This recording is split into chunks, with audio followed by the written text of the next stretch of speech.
Hi అండి, మీరేం చేస్తున్నారు? నేనైతే చాలా బాగున్నాను. మీరు కూడా బాగున్నారని అనుకుంటున్నాను. ఈరోజు గారెలు తయారు చేసుకుందామండి. మా ఆయన నిన్న ఈవినింగ్ సాయంత్రం పూట లేచి 6ంటికి లేచి అమ్మ గారెలు వేయమ్మ అంటున్నాడండి. గారెలు ఇప్పుడేటివేంటి మా 6:30కి లేచి గారెలు వేయమంటున్నాయంటే అప్పుడు ఏమన్నా పప్పు ఊరికి నానిపోయేది, అది ఏమన్నా పిండా కలిపేసుకొని వేసేయడానికి, వేడివేడిగా పునుగులు వేసేయడానికి అలా ఏం కాదు కదా మాయ అని చెప్పాను. అయినా ఇంట్లో కూడా పప్పు లేదండి, తక్కువగానే ఉంది. ఇంకా సర్లే అని చెప్పేసి ఏం చేయాలని ఆలోచిస్తుంటే నేను అన్నీ ఓపెన్ చేస్తే ఎక్కడో ఉందండి, ఒక అరకిలో పప్పు ఉంది. ఇంకా సరేలే ఏమన్నాడు కదా అని చెప్పి తనైతే పనికి వెళ్ళిపోయాడండి. పొద్దున్నే తెల్లారగట్ట 5ంటికి వెళ్తారండి, మధ్యాహ్నం 1 గంటకు వస్తాడు. సరే ఎలా అయినా సరే ఆయన వచ్చేసరికి సర్ప్రైజ్గా వేసేయాలని చెప్పేసి ఉన్న 1/2 కిలో పప్పు నానబెట్టేసి నేనైతే ప్రిపేర్ చేస్తున్నాను. చూడాలి ఆయన వేస్ట్గా ఉన్నాయి అంటాడో లేకపోతే బాగాలేదమ్మా అంటాడో అన్నది చూడాలి. నేనైతే పప్పు రుబ్బేసుకున్నానండి, కొంచెం గట్టిగా మెత్తగా రుబ్బుకున్నాను. నేనైతే వాటర్ ఏమీ వేయకోకుండా రుబ్బుకున్నానండి. గారెల పిండిలో వాటర్ ఏమి వేయకూడదు. గారెలు నాకైతే వేయటం రాదండి, కానీ నేర్చుకున్నాను, అలా నేర్చేసుకున్నాను. మేమైతే గారెలు ఎక్కువ వేసుకోమండి. ఏదన్నా పండక్కో లేదంటే అదే దీపావళి లాంటికో లేదా సంక్రాంతి లాంటికో లేదంటే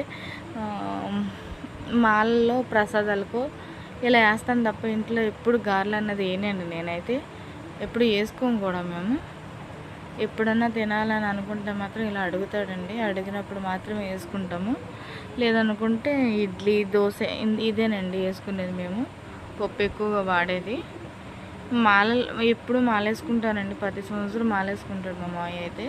ఇంకా అప్పుడు మాత్రమే నేను టిఫిన్లు కూడా వేస్తాను, అంతకు మించి వేసుకోను. ఈ మధ్యలో నాకు షుగర్ ఎక్కువైంది కాబట్టి నేను పొద్దున్నే టిఫిన్ చేసేయాలి కాబట్టి వేసుకునేదానండి. నేనైతే గారెల పిండి రుబ్బేసుకున్న దాంట్లోనే ఉప్పు వేసుకున్నానండి, గళ్ళు ఉప్పు వేసుకుని రుబ్బేసుకున్న తర్వాత పిండి తీసి కొంచెం ఒక ఉల్లిపాయ కట్ చేశానండి, పెద్దది సన్నగాను. ఉల్లిపాయ కట్ చేసి అల్లము, పచ్చిమిరపకాయలు మిక్సీ పట్టుకున్నాను. కొంచెం జీలకర్ర వేసి కలుపుకుంటున్నాను. నేనైతే కొంచెం ఏంటంటే అది ఎక్కువగానే కలుపుతానండి. గారెల పిండి అన్నది కొంచెం ఎక్కువగా కలిపితే క్రిస్పీగా వస్తాయి అని చెప్పారండి. నేను ఏదో ఒక వీడియో చూశాను, ఎక్కువగా కలిపితే మాత్రం ఇలా క్రిస్పీగా వస్తాయి అని చెప్పారండి. అందుకని చెప్పేసి నేను ఎక్కువగా కలుపుతాను. కొంతసేపు ఇలాగే కలుపుతూనే ఉంటానండి. ఒక 5 నిమిషాల సేపు మాత్రం నేనైతే ఇలా కలుపుతూనే ఉంటానండి.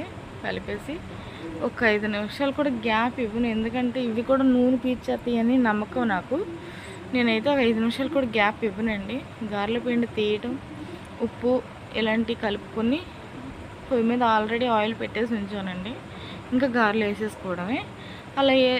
అలాగే నేను ఒక 5 నిమిషాలు మాత్రం ఇలా కలుపుతూనే ఉన్నానండి. ఆయన వచ్చే టైం అయింది కదా అని చెప్పేసి సర్లే అని చెప్పేసి నేను కలిపేసేసి గారెలు వేసేస్తున్నాను. ఇది కొంచెం నాకు ఎందుకు అనుమానం వచ్చింది, మళ్ళీ కలుపుతున్నానండి. ఎందుకంటే ఎక్కువసేపు కలిపితే కొంచెం క్రిస్పీగా వస్తే బాగుంటాయి కదండి. మెత్తగా ఉండే కన్నా క్రిస్పీగా ఉండడం అంటే నాకు ఇష్టం. మా మాయ అయితే కొంచెం మెత్తగానే తింటాడండి. ఆయన ఎందుకు కళ్ళకు వచ్చిందో లేకపోతే ఏమో నాకు తెలియదు, కానీ నిన్నైతే 9:30 వరకు కూడా, నైట్ 9:30 వరకు కూడా గారెలమ్మ అంటానే ఉన్నాడండి.